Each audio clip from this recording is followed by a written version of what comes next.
I'm convinced that people who come from all walks of life can focus on a problem and come up with something unique and something novel. So in addition to talking to the scientists, in addition to talking to the hackers, to the amateurs, there's the whole other side, talking to the mystics, talking to the philosophers. The more we can bring everybody to the table, the more exciting this whole thing is.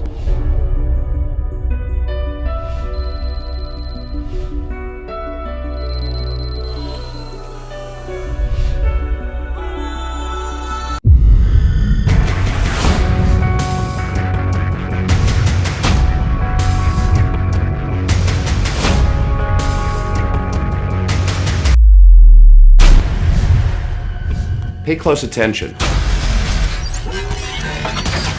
because this is happening now. It's already begun.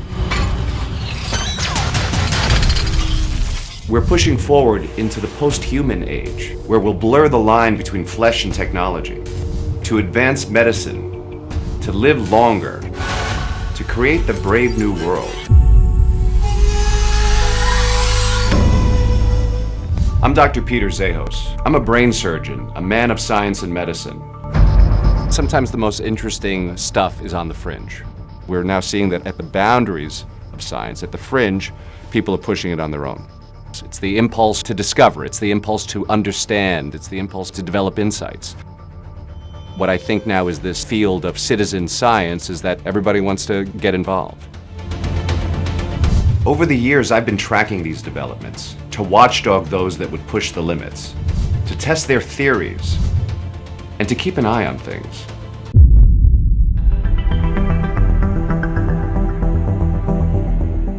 Every week, we'll attack a critical breakthrough and drill down to investigate on 3 levels. Big science, universities, corporations, think tanks.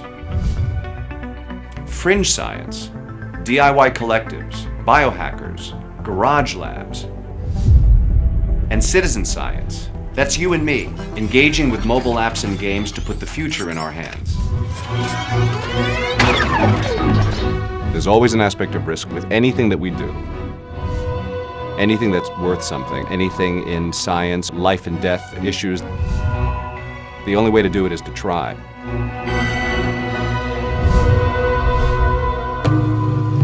The glass brain was inspired by several different converging elements.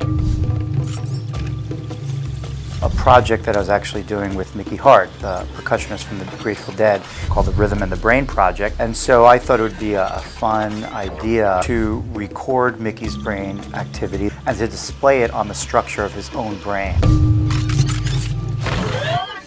I was just inspired by it, and we thought that this should be more science. Between academics and industry, we arrived at what people come to now view as the glass brain. My lab has been building customized video games. Our games are adaptive. As you play the game, the software records your performance data that's going right up to the cloud and then right into our servers, so that it's constantly challenging you right at that level to change it in a way that's meaningful and sustainable.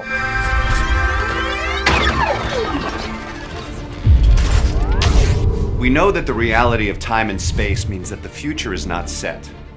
Every day we push forward towards one of many possible worlds, but the reality is, some of these worlds can spell disaster. Cautionary tales abound in our art, in our stories, to remind us of the very real possibility that we could just as easily destroy it all. I'd like to get it right. Wouldn't you? We're taking a trip into the future, and any outcome is possible. I'm not here to tell you to relax. I'm here to challenge you, to boldly explore, to bring you closer to the best minds on the planet, working on the moonshot projects that could change our reality, to stay out there, on the bleeding edge.